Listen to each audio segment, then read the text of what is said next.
Nah, ketika Cak Nun membicarakan Fir'aun dan kawan-kawan serta membandingkannya dengan Fulan dan kawan-kawan secara blokosuto tanpa tedeng aling-aling, jadi Fir'aun mewakili elit politik sekaligus juga elit militer, Korun mewakili elit ekonomi, dan Haman mewakili elit teknokratik.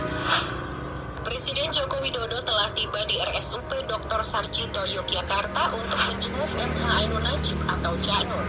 Bagaimanapun juga yang dilakukan oleh Jokowi itu dia tidak punya lawan sampai hari ini. Dan itu dibuktikan kemarin. Mau nggak kita jujur mengakui mereka yang menghina presiden itu yang menurut saya belum berbuat apa-apa. Saya akan jalan kaki Jakarta Jogja bolak-balik, kalau perlu sambil engklek. Jakarta Jogja bolak-balik, kalau perlu sambil engklek, ya.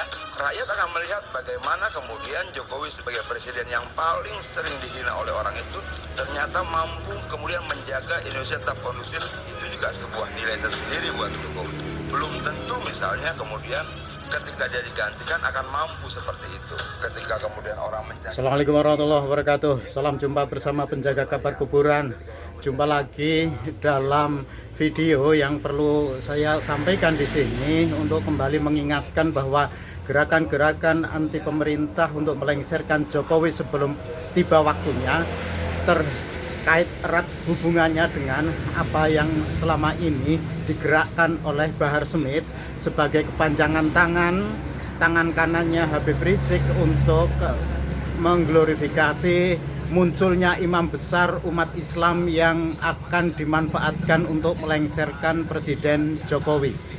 Pada kesempatan ini sebenarnya dari penjaga kabar kuburan untuk terus-menerus mengingatkan target sebenarnya mereka bukan bagaimana melawan para pembenci Habib yang sudah ditabuh genderangnya oleh Mbah Dowi dari Kebumen dan Gus Arya yang menyatakan perang terhadap nasab Ba'alawi yang oleh Kiai Imaduddin jelas itu tesis ilmiah tak terbantahkan. Dzurriyyah Ba'alawi itu terputus sanadnya, terputus hubungannya dengan Rasulullah. Tetapi selama ini umat Islam yang kebanyakan adalah kaum Nahdliyin yang selalu memuliakan para Habib karena memandang Habib itu adalah keturunan Nabi dzurriyyah Rasulullah, yang karena itu mencintai Habib berarti harus berarti mencintai Rasulullah.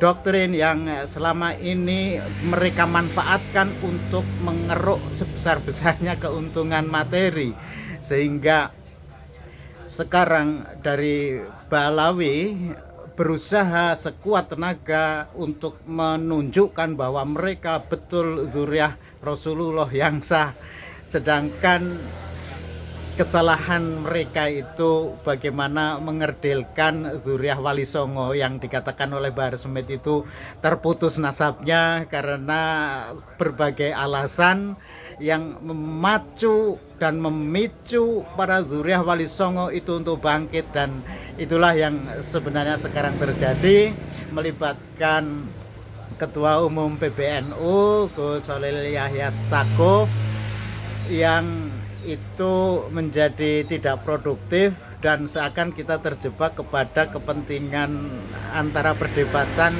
gengsi antara dzurriyyah Rasulullah dari jalur Wali Songo dan dari jalur Ba'alawi.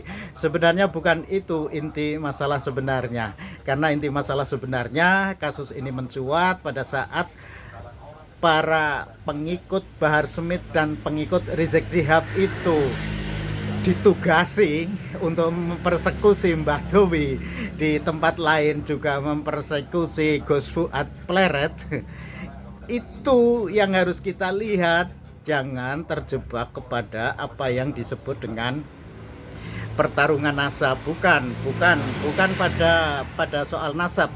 Dalil-dalil yang senantiasa kita ingatkan tentu saja kalau bicara soal nasab ya sebenarnya inakramakum indallahi atqakum lita'arofu, untuk kita sebenarnya kalau kita sudah berketurunan, bersuku-suku, berbangsa-bangsa, yang harus diingat itu kan harus selalu lita'arofu, karena yang diutamakan oleh Allah itu setelah lita'arofu itu agar kita menjadi nakromakum indallahi atqakum.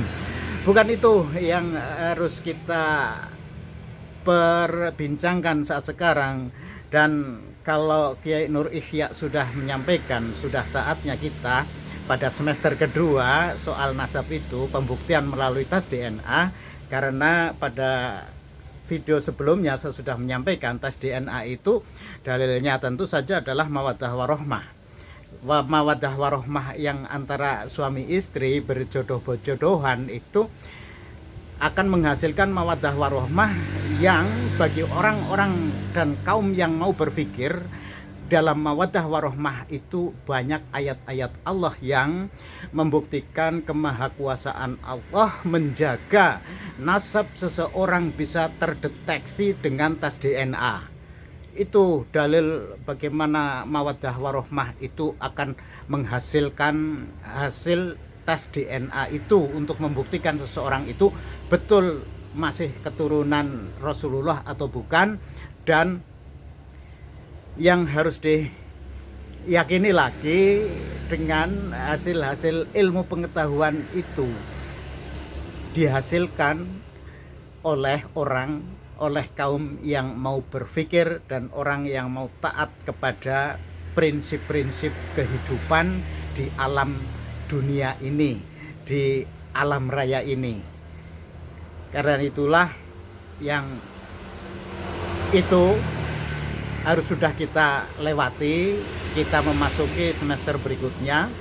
Jadi kalau nanti para habaib yang mengaku dzurriyyah Rasulullah sudah berani melakukan tes DNA, dan sebagian sudah melakukan itu, dan sebagian sudah membuktikan bahwa mereka itu lebih dominan memiliki darah Yahudi, maka selanjutnya kita harus waspada, terutama para dzurriyyah Wali Songo yang selama ini secara membuktikan dzurriyyah Wali Songo itulah yang sebenarnya menjaga NKRI untuk tetap utuh, tidak diobok-obok oleh mereka yang sejak zaman Rasulullah, terutama kaum Khawarij, berusaha untuk mengacak-acak ajaran Islam, terutama yang ada di Indonesia adalah Islam Ahlus Sunnah wal Jamaah, yang di dalamnya tulang punggungnya itu adalah Nahdlatul Ulama. Itu yang akan terus diobok-obok sampai sekarang. Dan yang harus diwaspadai itu adalah saat ini gerakan melengsarkan Presiden Jokowi sangat gencar, dan video yang mulai dibagikan di grup-grup WhatsApp terutama pendukung Anies Baswedan itu bagaimana IKN Nusantara itu di framing sebegitu rupa akan dikuasai oleh Cina. Investasi yang ada di IKN Nusantara semuanya itu dari Cina, dan pada saatnya nanti Cina akan menguasai Indonesia. Itu framing yang dibangun, dan ini tentu saja mengingatkan kita kepada peristiwa 1998. Generasi-generasi milenial yang besok memiliki hak pilih itu lahir di saat mereka belum tahu apa-apa tentang peristiwa 1998. Sehingga kalau tadi ada video dari terutama Diana Pitupulu sebagai pelaku peristiwa 98, ya, korban dari peristiwa 1998, senantiasa mengingatkan, dan kita harus melihat video-video semacam itu sebagai pengingat kepada kita agar bagaimana seorang Amin Rais yang juga mendukung apa yang disampaikan oleh Cak Nun, yang menegasi lagi Amin Rais akan mendukung apa yang dikatakan oleh Cak Nun, bahwa Jokowi itu Fir'aun, pemerintahan sekarang adalah pemerintahan Fir'aun, dan akan segera dilengsarkan sebelum pemilu nanti, sebelum masa jabatannya nanti 20 Oktober 2024 selesai. Itu harus sudah turun, dengan harapan ketika Presiden Jokowi turun, Wakil Presiden Kiai Ma'ruf Amin yang tentu tidak memiliki basis politik kuat akan mudah disetir untuk dengan dalih agama menguasai Indonesia. Dan ya, agenda pertama tentu saja FPI dan HTI harus bisa dihidupkan lagi, dan itulah kesempatan mereka untuk menguasai NKRI yang bersyariah, revolusi akhlak atau dalih-dalih apapun itu. Usai sudah permainan itu, dan dari penjaga kabar kuburan yakin alam sudah akan mengatur semua peristiwa itu kait mengait sebagai ujian bagi orang-orang yang beriman. Karena itulah dari penjaga kabar kuburan sekali lagi berharap kepada Zuriah Wali Songo untuk terus kita galakkan lagi, resapi kembali makna-makna acara haul kepada leluhur-leluhur kita, agar ikatan batin, energi positif yang menyambungkan spirit kita, jiwa kita, ruhani kita kepada Rasulullah Shallallahu Alaihi Wasallam, itulah yang akan menyelamatkan kita mencapai negeri NKRI sebagai baldatun thayyibatun warabun ghafur. Itu sekilas pemikiran dari kerasnya perdebatan tentang nasab Habib palsu itu menginspirasi saya untuk menyampaikan ini, yang seruan kepada para Zuriah Wali Songo. Ayo kita terus menerus konsolidasi secara lahiriah dan batiniah kita kokohkan untuk menjaga negara kesatuan Republik Indonesia, negerinya para wali di bumi Nusantara.